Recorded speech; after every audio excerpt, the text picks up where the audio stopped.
Teşkilatı'nın rəhberi heyət əzaları, Assalamu aleykum. Uyğuristan Azadlıq Təşkilatının fidakar əzaları, Assalamu aleykum. Vətən içi və sirtidəki Uyğur qərindaşlar. Bugün yana bir şundaq həsrət içində, qayğı içində bu yığınni çağırışqa doğru gəldi. Yani bir qancha kundan keyin Şavganda qarindoshlarimizni vahshiylarcha o'ldirib, bütün vatan xalqiga va vatan sirtidagi barliq muhojir Uyg'ur qarindoshlarımızga shuncha ig'ir bir musibat keltirgan vahshiy bir kunning 4-yilligi bo'ldi.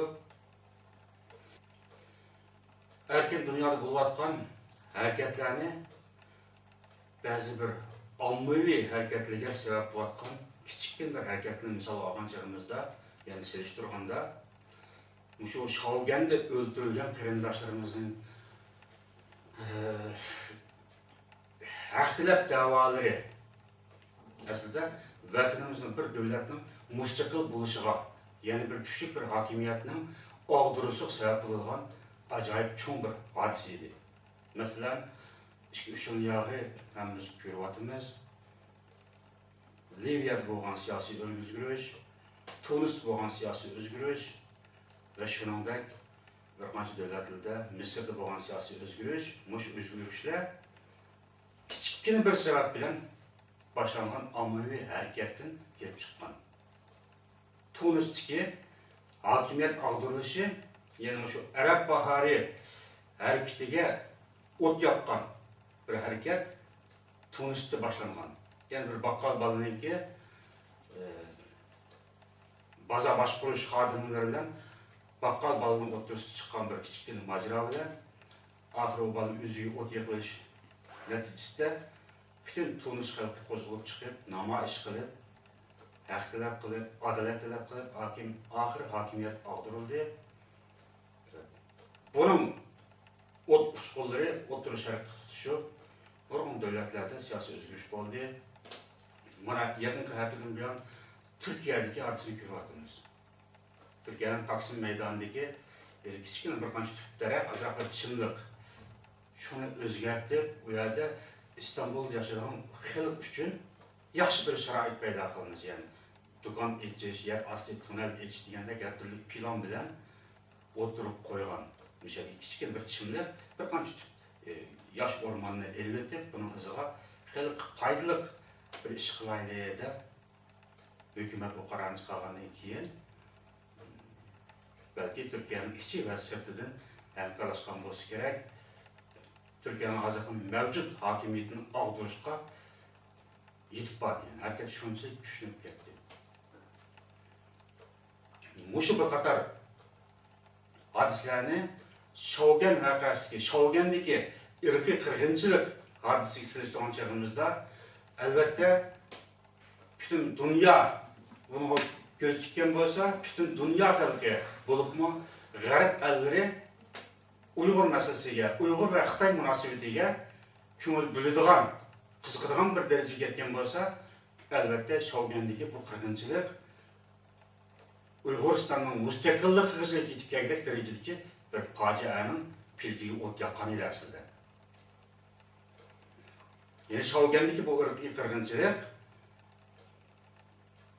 Uyg'uristonning mustaqil bir davlat qurishiga yetib boradigan bir harakatning pilgiga o't yoqqan bir hodisa bo'lgan edi. Ammo u Şavganda bo'lgan qirg'inchilikning masalasi emas, o'rnidan bir hafta ish gapidan keyin Ürümchida Xitoy davlat bayrog'ini ko'tarib chiqib, tinchlik bilan shu Şavganda o'ldirilgan qarindoshlarımızın katillerini Xitay asas kanunu boyunca, Xitay Jinoiy ishlar kanunu boyunca cazalab bersin deb qilgan haq talab namoyishini bütün dünyanın göz oldida qonunliq bostirib, davlat armiyasi, davlat soqchilari, davlat ma'murlari Xitay tarafida turib, tijoratchi, ko'cha tijorat qilayotgan yosh bolalar, o'quvchilar to'plashib qilgan bir namoyishni shunchalik qonunliq bostirdi, bütün dünya qarab turdi, dunyodagi atoqli axborot vositalari Bunu dünyaya yetip köz tuttu öz vaqtida şundaq bolsunmu? Faqat şu çağdaki Türkiye baş ministri Recep Tayyip Erdoğan bir cümle söz qilgan bo'ldi. Bu irqiy qirg'inchilik. Bu qirg'inchilikqa biz sukut qilmaymiz dedi. Onundan başqa dunyoda hech qanday bir hokimiyat qatlamlari bunga inkas qilmadi, bir og'iz ifoda bildirmadi. Az sondagi ba'zi bir ommaviy tashkilotlar azroq g'ulg'ul qilgan bo'ldi. Unda ommaviy tashkilotlar hozir Xitoy ichida mavjud.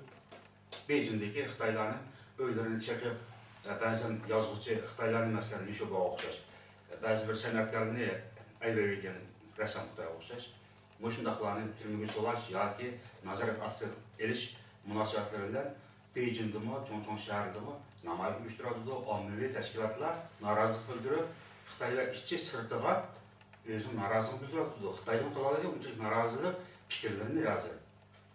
Yine Xitoyda erkinlik hukmiyet emas. Unchalik bir norozilikni unchalik ommaviy jamiyatlar Xitoyning ichidami qila oladi. Ammo chet elda Shogen qirg'inchiligiga va 5-iyulda elib berilgan Uyg'uristondagi ommaviy qirg'inchilikqa tutgan pozitsiyasi shunchalik tuvan bo'ldi dunyoninki. O çağda oyladık ki, dünya vaziyeti asta pişip yetilgen çağda, yani boşu münasebetlerle dünya vaziyeti Uyguristan meselesiga köngül bildi, Xitoy Uygur münasebetiga köngül bildi degan bir ümidi bo'lgandi. Bizning o'zimizning turli axborotlar, turli nashriyat fikr vositalarimiz shunday fikrlarni o'tirib qo'ygan.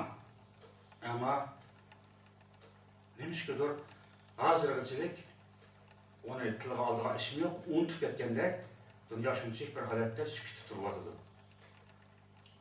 Ondan keyin o'yladikki, dunyo vaziyati bundaq bir ommaviy harakatlarga qiziqmaydigan o'xshaydi, ya'ni tinchlikni orzu qilgan o'xshaydi deb o'ylab qoldik, lekin avval undaq bo'lmadi.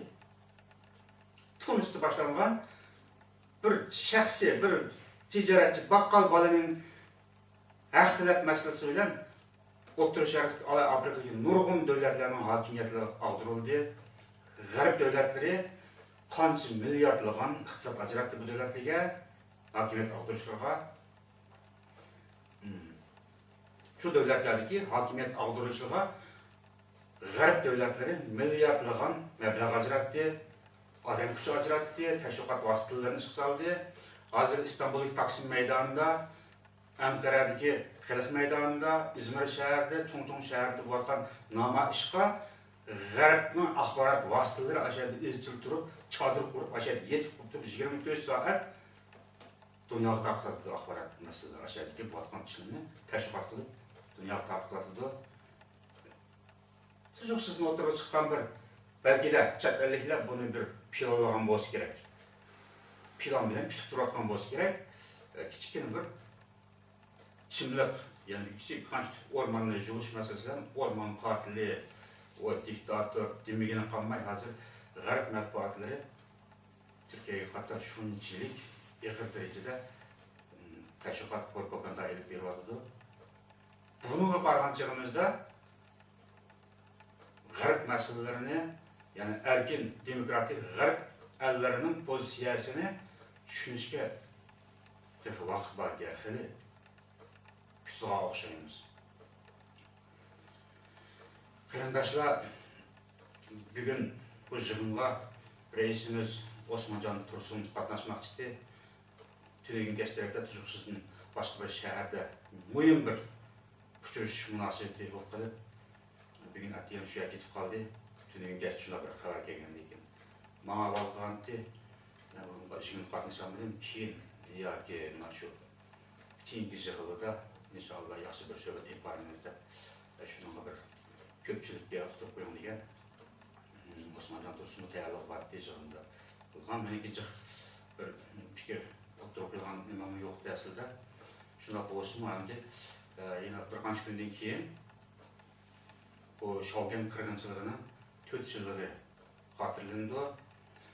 Vatanning ichida qanday hodisalar yuz berdi, vatanning sirtida qanday ish harakatlar elib berildi.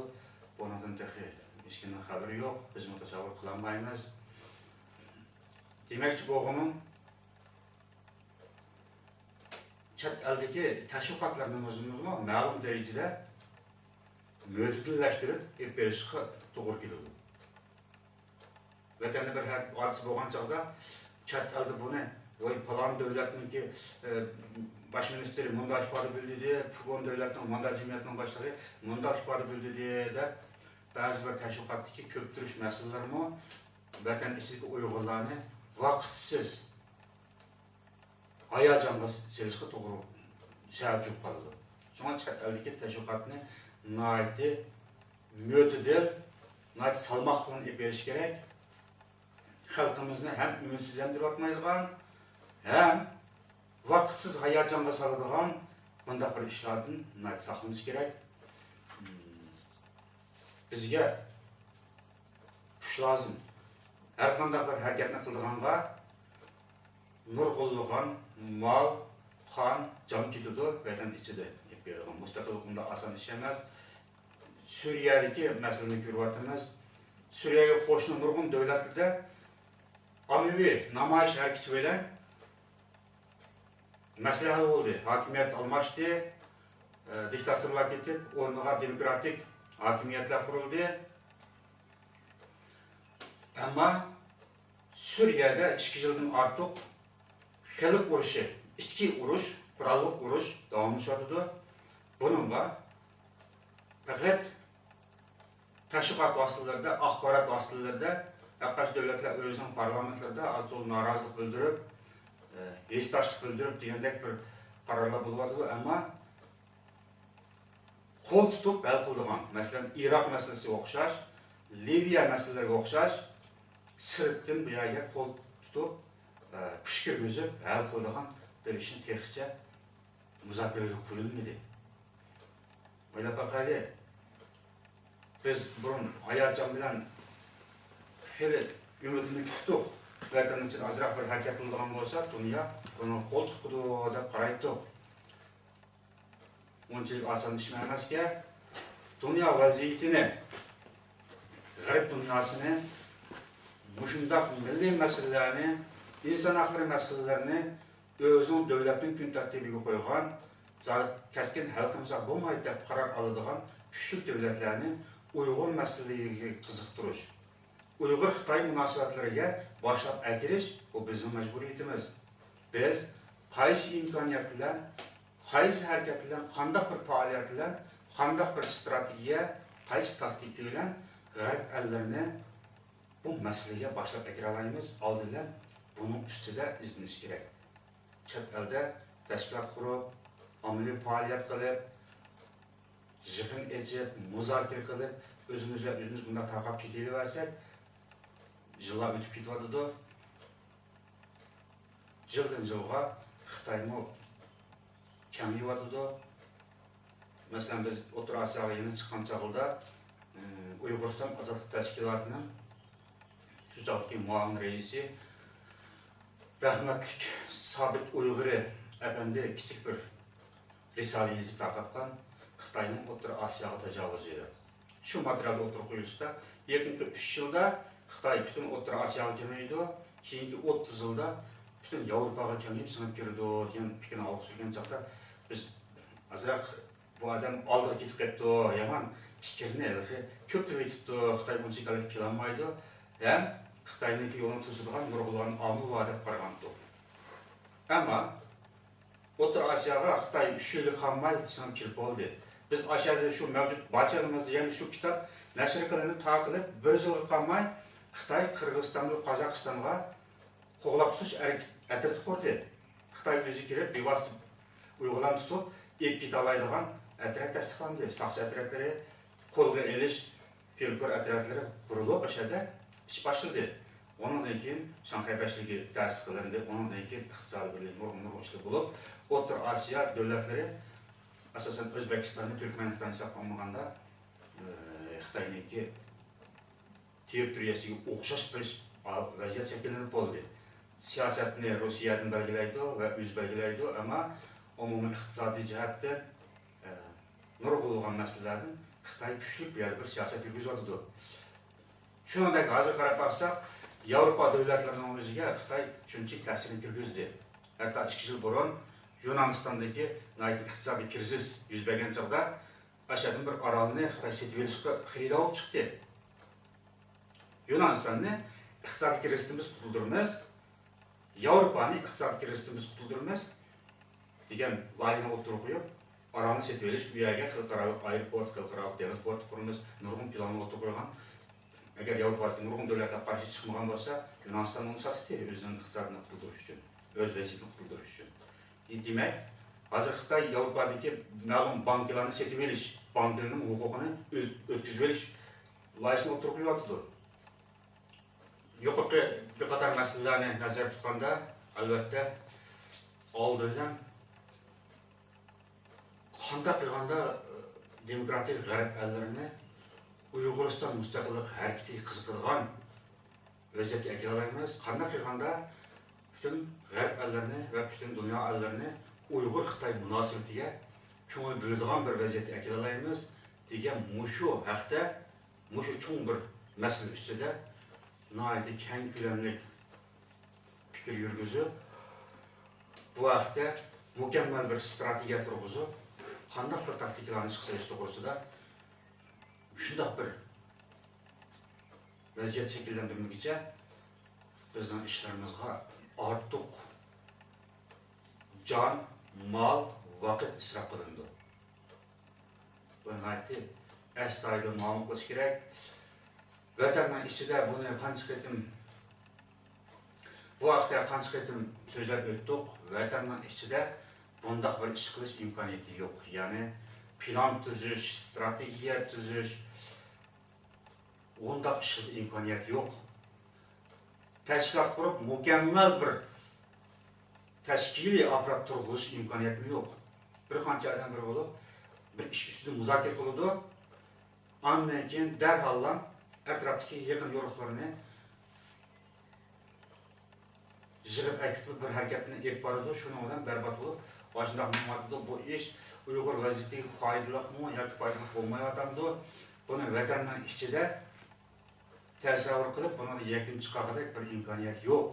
Bunday masalalarga vatanning sirtida yana biz bu ishlarda sal qarsak bo'lmaydi, vaqtni o'tkazsak bo'lmaydi.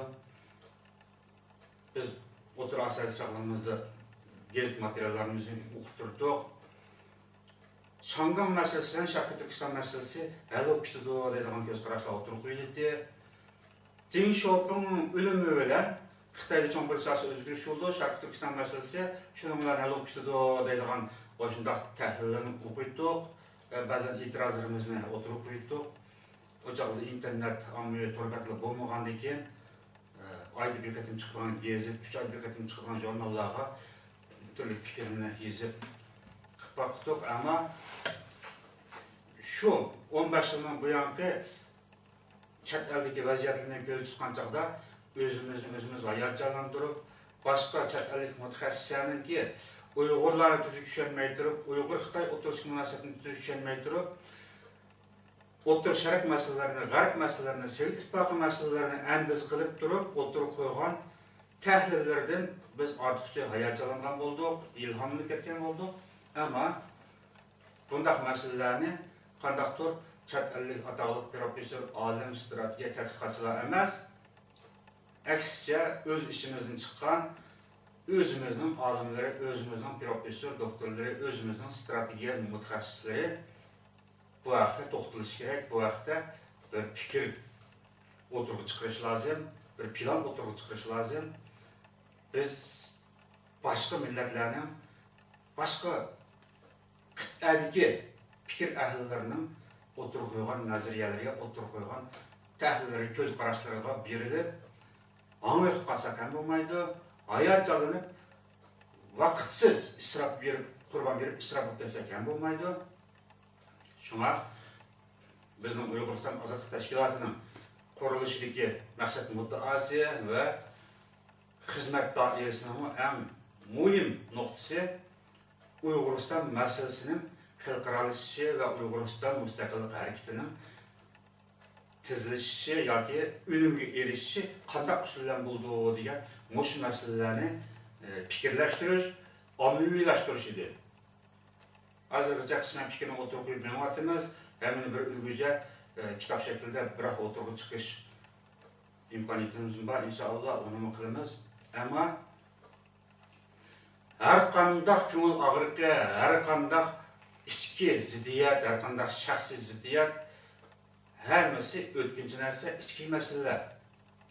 Onu asas bana turib, onu tutqu qilib, maxsus vaqtni, ozgina imkoniyatni, fursatni hammani chiqim qilib, kichikgina bir masalaga xashim etib qolsak, kontorimiz quruqlib qolsa, keyin kechikimiz fursat qo'ldan ketadi. Nayt ozgina odamlar bor, aks qarang'u, bular izchil holda bir qarshilik, bir ixtilof paydo qilib, to'xtamay bir psixik urush paydo qilib, chet eldagi xalqni, ommaviy jamoatchilikni tartibsizlashtirib, intizomsizlashtirib, voy bo'ldilar, bu ishlarning og'ri chiqmaydiga o'zimiz bilganini qilaylar, hammasi taqvo'ylarning deydigan vaziyatni shakllantirib ketdi. Ammo buni xotim berish kerak. Qaranglar, bu qatorda yine shu Turkiya masalasini o'tirib qo'yaylik. Millatchi harakat partiyasi hozirgi mavjud hokimiyatga shunchalik qarshi deyapti.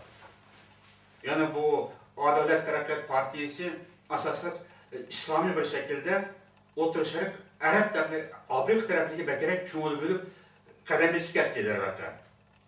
Ammo Millatchi harakat partiyasi bularga kuchli bir irqchi, ya'ni qarindoshlik tuyg'usi, partiyaning o'zining faqat turkchilik va Turkiya deydigan munda bir xitobnomalari, prinsip, nizomnomalariga asosan bu partiyaga to'plashganlar asosli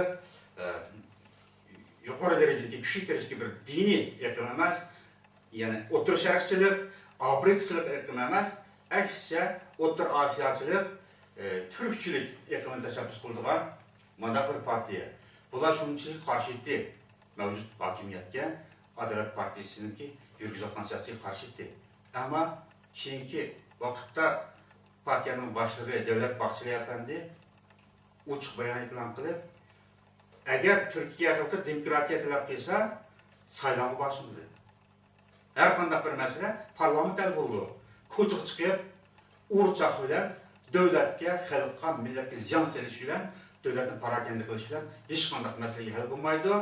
Bundan hech kim foydalanmaydi, faqat Turkiya ziyon tortadi deb shunchalik jarangli bir xitobnoma o'tirib qo'ydi, bayonot e'lon qildi. Demak, bunday masala 96-yil bir qitim yuz bergan. Yunoniston kichik bir orolga Vidani Pop bilan bir kichik olni bir qo'yni ochib bayrog'ini qadab olgan, bu bizga tayyorladi. Asli tarafsiz orol. Bunday aytgancha egilik huquqi Turkiyaga oid bo'lgan, ammo Turkiya 68-yildan keyin bu yerga toza igidorchilikni yurgizolmayotgan bir orol. Odam yo'q, ishim yo'q bir orol. O'sha chog'da Turkiyaning chetdan shunchalik muxolifatchilar bir-biriga qarshi, o'qitchilar bir-biriga qarshi ajoyib ig'ir majro tushirayotgan. Bu chog'da Refah partiyasi To'g'ri yo'l partiyasi bilan birlashib hokimiyat qurgan chog'da To'g'ri yo'l partiyasining boshlig'i Tansuchilar ma'lum bosh ministri, Erbakan Refah partiyasining boshlig'i Erbakan bosh ministri bo'lib hukumat qurgan. Ammo boshqa partiyaning hammasi bular shuncha qarshi vaziyatda. Şu Yunanistan'daki Aral meselesi bilen, yani Yunanistan şu Aral'ı bayrak qadırlaş meselesi bilen hem partiya o'xshash birlik kelib bayonot e'lon qildi. Agar 25 soat ichida bayroqni yakatmasa, Yunaniston qarshi urush ochildi deb hem partiya ochiq oshkora bayonot e'lon qilib birlik keldi. Tuproq masalasida, vatan masalasida, davlat masalasida, millat masalasida hammamiz o'rtaq birlik kelib bayonot e'lon qildi. Bir natijaga keldi. Ama ölçüde hakimiyet alışışta, hukuk alışışta her konuda vasıtını çıkısı edip bir-biriga karşı hareket kılıyordu. Ola onda kılışka haklı. Aynı kılmışsa o devletin taraf kılmaydı, milletin taraf kılmaydı. Ola aşında kılıp mevcut devletini kudret tapbuzlukta işiyordu. Lekin bizninki özara ixtilaf kılıp, özara öktüçülük kılıp taraf kıldırdıgan bir devletimiz yok. Aldığından devletini kuraydı. Devletin içinde 100 partiya olamdı, 50 partiya olamdı. Kuruluşçu kurulup, özara öktüçülük kılıp, o devletini, milletini terakki kıldırış için, güçlendiriş için fikrini partiya kitobnomasi orqali, nizomnomasi orqali o'tirib parlamentda yurgizilgan xalqning ovozi bilan hal qilingan masalalar. Ama chet elda ya marketim hal bo'ladi, mana bo'lgan chog'i masalalarimiz hal bo'ladi, ama to'xtamay qandaqki bir kichik masala bor, hal bo'lmaydigan tashkilotchilarning, rahbarlarning, umumiy xalqning beshini doim qaymoq turib, psixik jihatda be'aron qilib turadigan bir vaziyat bor. Bir orqada bir qarang'ulik bor, ama bunga erishib doim unga berilib, hamma odam, hamma kalla burun qarab qolsa bo'lmaydi qarindoshlar. Vaziyatni chiqtayli, agar chet elda bir hodisa yuz berib qolsa, masalan, biz tashkilotlarimizni kuchlantirolmay, tashkilotimizni umumiy xalqimizni, muhojirlarni yetaklaydigan yaxshi bir vaziyat yaratolmay, doim ichki o'qituvchilik, ichki vaziyatlar, ichki ziddiyatlar mustaqbal bo'lib maqsad, biz kechikimiz, chet ellik xalqimiz ba'zilari radikal yo'lga kiradi, ba'zilari o'z tanlagan yo'lga mangadi. Vatanga berib yotgan masalalarni hozir o'tirib kelib qoldim shu to'g'rida. Men vatanga borganlarga hech qanday qarshi emas, burunda aytdim. Biz vatanga borganlarga qarshi turmaymiz. Siyosiy panoh talab qilganlar albatta insof qilish kerak. Insof bilan muomala qilish lozim. Ammo siyosiy panoh talab qilganlarning oilasi, ba'zi huquqiy munosabat bilan yarashgan muhojirlar bundaqlarning vatanga berish kelishiga biz ortiqcha to'sqinlik qilsak bo'lmaydi. Çünkü ular Qurban Bəyidək bir çoğun bir iş yox chet eldə. Ular vətəndən bizdə üzrük kesil ayrılıb Qurban berib gedənməydi. Çünkü vətənə basın işini qılmaydı Xitaylı olanı. Onların bir cinayətimi yox, qoğuduğun bir yerimi yox. Chet eldə bu qeyribçilik, bu musafirçilikdə chet eldə məngülük yaşab bitişkə ular ərgəsini qılamaydı. Yəni səvətaqat qılamaydı. Biz uları qarşı durmay, ularını çək qalxmay, əlbəttə uların icabi münasibət qılıb chet eldəki vəziyyətlərimizin Xitay'a yetkizib qoymaydıqan, belki vatandagi ahvolimizning bizga foydali bir narsalarni material olib chiqalaydigan bir munosabatni to'xtatib qo'yadigan orasida men jiqilab qo'ygandim. Ammo ba'zilar shuncha qarshi chiqib, yo'q bularni chek hokimiyatida izchil qarshi chiqqanlar bo'lgandi, ammo keyin qandaqki ular o'zgarib, hatto xilbek danqi chiqib, o'tirdi sisib qolganlar bilanmi oppoq chapoq bo'lib ketganligini ko'ryapmiz. Buning o'zining mavqesini o'zgartirib bilan hatto siyasi panohlik qat'iy qabul qilmay, ya'ni deport qilganlar, Germaniyadan 24 soat ichida chiqishga deb shunday majbur qilganlar, majbur holatga tushib qolganlar, ketganlar bo'lgan Germaniyadan ba'zilari. Yashab qolmay, bo'ldilar zada o'lsam uylab vatan ketgan bo'lgan Xitoy mishin qilmoqlik ularni boshindaq ma'lum odamlarga hatto bayonotlar qilib bo'lgandi. Bular millatning xoini edi. Ammo ular shunday o'zgariblar hozir zade paxtak olsunmu, tuşqaş olsunmu, hemisi göç. Biz bir qazanı qaynayımız da, buna bu ketdi. Biz bundan xabar emas, amma vəziyyətini yaxşı tərtib etmemiz kerak. Yəni deməkçi bo'lğunu nurg'unlagan bir turkum qarindoshlarimiz, yetilib chiqayotgan yosh avlodlarimiz vatanga bormaslikka hech qanday bir to'sqinlik yo'q. Ular vatanga ketadi. Vatanga borgandan keyin ularning ba'zi ojizlik nuqtalarini Xitoy tepib olsa, ashani tutib turib, bizga qarshi, chet eldagi harakatimizga qarshi ish soldi bularni. Bu xatarlik vaziyat. Mushundaq bir vaziyatning oldini olishimiz kerak. Yana bir turkum qarindoshlarimiz u vaqtida nima qiladi? Bo'ldilar, bunda bularni og'zi qarab o'tirish, o'zim bilganini qilaydi. Bir xatarlik harakat qilib qolsa, masalan, oldingi oyda butun dunyo bilning ko'z oldida bo'ldi. Amerikaning Boston shahridagi marafonchi yugurdigan faoliyatning shu oxirgi nuqta yaqinlashgan chog'da portlatdi, bomba portlatdi. İşkiran Chechen aktif bolalar. Mush bolalarning o'zi Chechenistonda yashab qolmay, ota-onasi Chechenistondan ko'chib o'tirib, Osiyoga kelib, Qirg'izistonga kelib, O'zbekistonga ko'chib yurib, bicharalar Amerikaga berib, Amerikaning siyosiy panohlik talab qilgan bir oila ekan. Amerikaning siyosiy panohlik talab qilib, siyosiy panohlik qabul bo'lib, bolalari cho'ng'ilib, universitetga kirib, injener kasbida o'qigan, cho'ng'aya kichik universitetda o'qiyotgan, shundoq yaxshi bir vaziyatga erishgan bolalar, shundoq bir yaxshi oila, ham o'sha bolalar qanday qilib radikal bir turga kirib qoldi. Oldidan aytganda Checheniston sirtidagi harakatni idora qilganda to'g'ridirish bir eqim qolmadi. Hammasi cho'kib ketdi. Mavjudlari bir-birini xoin, vatan xoin deb e'lon qilib, ular butunlay yani kurashchi yoshlarning, yani radikal yoshlarning nafratiga uchirdi. Ular qo'llashdan mahrum qoldi. Chechenistondan chiqib bo'lsa, yani Rossiya idora qiladi, hammamiz bilamiz. Unda bo'lgandan keyin bular tuyuq bir yo'lga kirdi. Yani German axbaratlari, German ba'zi fikr tadqiqotchilari bu KGB'ninki şeyde oturup koygan oldu. Yani KGB bularni tuyuq yo'lga boshlaganda. Bunda qilishda Amerika hükümeti hozirgacha Checheniston masalasiga qarata terror mavqeasida bo'lib boqmagan ekan. Rossiya hükümeti nurg'un qatim Amerikaga yalvarib, nurg'un taklif berib, nurg'un usulda to'xtamay o'tirib qo'yib, Chechenistonni Amerika mavqesi terror deb e'lon qilib berish kerak. Yana Chechenistonga nisbatan terrorlik mavqesidan muomala qilish lozim deb talab qilsa, Amerika hukumati qabul qilmabdi buni. Chechen masalasiga biz qiziqmaymiz deb faqat bitirib turgan ekan. Mo'shu Bostondagi portlash voqeasida keyingi kuni Putin Obamaga telefon qildi. Telefon qilib, Amerika xalqining beshiga ig'ir bir terror fojiasi keldi. Sentabr voqeasidan keyingi bir cho'ng fojia bo'ldi. Sizlarga tasalli tilayman Oqko'kda ko'tarib gapirgandan keyin Obama ifoda bildirib, Rossiyaning beshiga kelgan terror harakatlariga biz qiziqamiz. Terror masalasiga Rossiya bilan o'rtaq mavqeda bo'lib, birlikda harakat qilamiz deb ifoda bildirdi. Mo'shu ifodasini German mutafakkirlar o'tirib qo'yib, mana Rossiya eng axir maqsadiga erishdi. Amerikaning mavqesini qo'lga kiritdi. Bu jazmanki KGB'nin planından ilk verilgan harakat edi. Bostondagi portlash harakati. Xo'sh.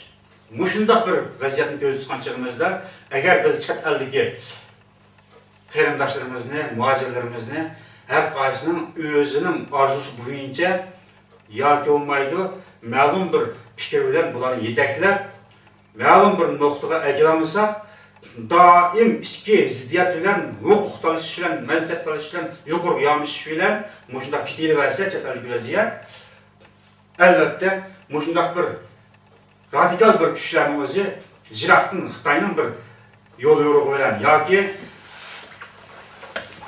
G'arbga qarshi ba'zi bir o'rta sharqdagi harakatlarning yo'l yo'rig'i bilan G'arb ellarda bir harakat, bir vahshiy bir portlash bir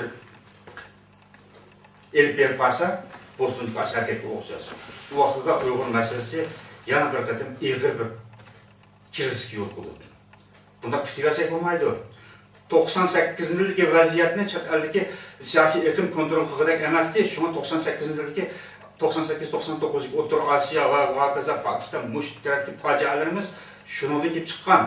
Chet elda idora qilgandek bir siyosiy organ bo'lmaganlikdan qarab qo'yib, voy, hammasi noto'g'ri bo'ladi.